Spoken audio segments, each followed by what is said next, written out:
Silver's Rayleigh is not the man you think he is. He's a man mired in infamy, scandal, and these strangely crenellating beards. Can't even imagine just how difficult that would be to maintain. Nor can you imagine some of what we're about to reveal today. Hello and welcome to the Grand Line Review, your source for everything One Piece. My name is Liam and currently I am obsessed with these One Piece wafers, because you open them and you get this cool little delicious wafer thing. And you also get a funky card like this here, Kozuki Oden. But today we're here to talk about a neglected legend. Because whenever anyone talks about the golden age of piracy, it's always your Rogers, your Whitebeards, and maybe your Garps. But people tend to forget about the Dark King Silver's Rayleigh, the man who Roger considered a partner, and the man who Garp considered mildly annoying. But we are going to open up our mind brains and just shove some Rayleigh right in there. Because I am going to present 10 fun facts about Silver's Rayleigh that you did not know, and if you did, I don't care because they're still gonna be fun. Almost as fun as being Devious J, Frozon, or the Titan, the Titan.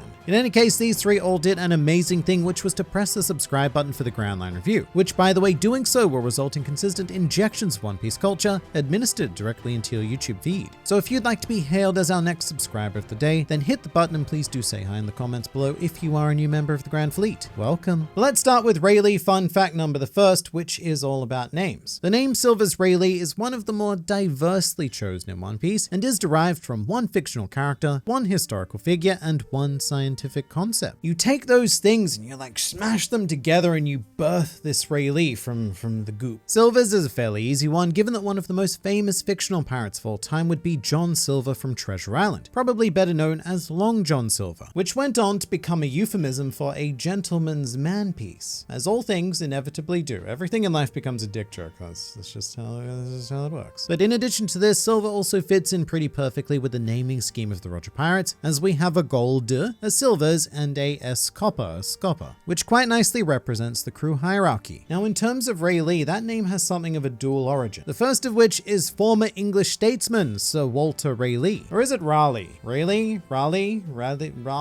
It's all very confusing. And history confirms my confusion, because apparently Sir Walter's last name has been spelt in over 40 different configurations throughout historical texts. But when it comes to our Dark King's exact spelling, that also coincides with another fascinating origin, that being the concept of Rayleigh scattering, which describes the scattering of light under various scientific circumstances that I'm not even going to pretend to understand. However, this is pretty on point, because Rayleigh scattering is also how we would describe his confrontation with Marine Admiral Kizaru. So that whole thing was a very sneaky science reference actually, but the whole name thing is but one of Rayleigh's numerous mishmasheries, because fun fact number 2 is that Rayleigh is the most inconsistent swordsman in all of One Piece. This guy, man, he never settles. Every time Rayleigh appears in a different time period during One Piece, he is wielding a different sword. For example, in the Oden flashback, he is seen using a cutlass-style blade, which actually looks almost identical to Roger's sword Ace, which I only point out because Ace is of course a supreme grade sword, meaning that Rayleigh's suspiciously twin-looking sword could certainly be within that ranking as well. Doesn't matter though, because when we meet Rayleigh on Sabaody, he has moved on and he's using a blade that resembles more of a round pommel. However, 2 years after that, during Return to Sabaody, he is now seen wielding a katana. Rayleigh goes through swords like he goes through women, quite frequently and sometimes 2 at a time, because in the Oden flashback he is also seen dual wielding, engaging in a bit of the old two-sword style. The man just cannot make up his mind. That or he is such a ridiculously powerful swordsman that he doesn't need to adhere to any singular style. Now, having briefly brought up Rayleigh and women, we should probably talk about Shakky. This is one of the more confusing relationships within all of the One Piece, because in Shakky's Japanese introduction, it is heavily implied that she and Rayleigh are married. The terminology used is uchi no hito, which literally means person of my household, which is such a classically Japanese way to refer to the love of your life. They're not my partner,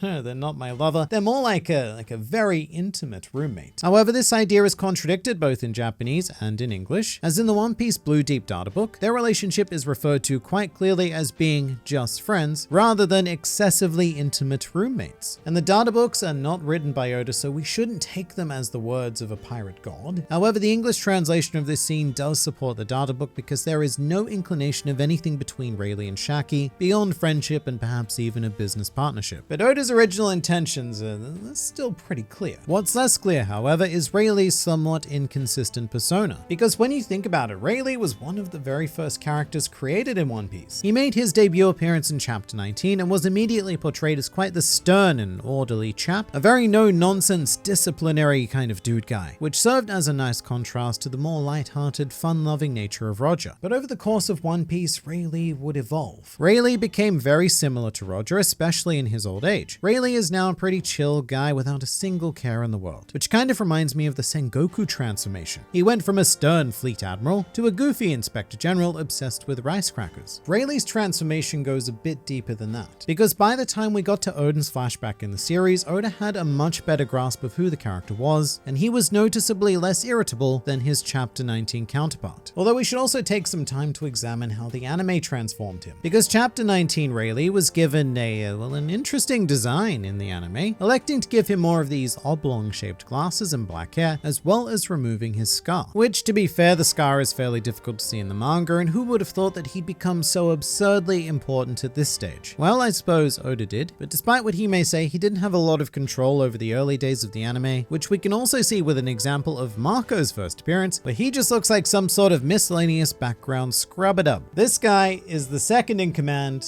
of the entire Whitebeard pirates. So Marco ends up looking like a homeless teenager, whilst Rayleigh ends up looking like an angry pimp. Look, these things happen. Although at the very least the anime has redeemed Rayleigh somewhat lately, when it extended his fight against Marco and showed him stopping our mythical bird boy with but a single finger. Which shows us some serious power, and it leads us into fun fact number whatever the one it is we're up to, which is that Rayleigh, fearsome and notorious as he was, still has an active bounty to this very day. However, it is rather unfortunately unknown, and alongside Dragon and Mihawk, Rayleigh is probably the last major top-tier player whose bounty still remains a mystery to us. And we know this because when Rayleigh confronted Kizaru and Sabati, he said, "If only you people would retract the bounty on my head, I'd be able to live out the rest of my life in peace." To which Kizaru said, "No," and then they fought with like swords and stuff. However, if we were to speculate on Rayleigh's bounty, we do have an intriguing situation, because right now the highest valued character who is not a captain of their own kind of force thing, well, that would be King, whose bounty is 1.39 billion berries. And I have to assume that Rayleigh would be higher, if only for the fact that he was second in command to not just some mere emperor of the sea, but the literal pirate king. I'm thinking maybe early 2 billions, but I don't know. Let me know what your guess is down in the comments place, the place where you type the writing. As for places, our next fun fact is very geographically based, which is that Rayleigh is one of only 2 menfolk who are welcome on the island of Amazon Lily. The other one being Luffy, due to Hancock's obsession with turning him into her intimate roommate. When it comes to Rayleigh, however, he is welcome on the island because it's actually thanks to both he and Shakky that the Gorgon sisters were able to return to Amazon Lily at all after the trio were freed by Fisher Tiger. Now, through a series of circumstances that can only be described as somehow, our 3 sisters would encounter Rayleigh and Shakky, who then ferried them home. What we don't know is if this happened before or after the sisters came down from the Red Line. It's always been kind of vague like that. I mean, I assume most of the slaves commandeered a vehicle to get down from the Red Line, because not everyone is the pure boss that Fisher Tiger is when it comes to climbing. Either way, it doesn't matter. The point is that Rayleigh is one of the only 2 men in this world who get to live out Sanji's dream, with the other, sadly, not being Sanji. But Rayleigh isn't just popular with characters within One Piece, because he's also very much taken the real-world fanbase by storm. Since his first appearance on Sabati, Rayleigh has ranked quite consistently within the top 50 of every officially conducted One Piece character poll. And 50, that might not sound so great until you remember that One Piece is a series with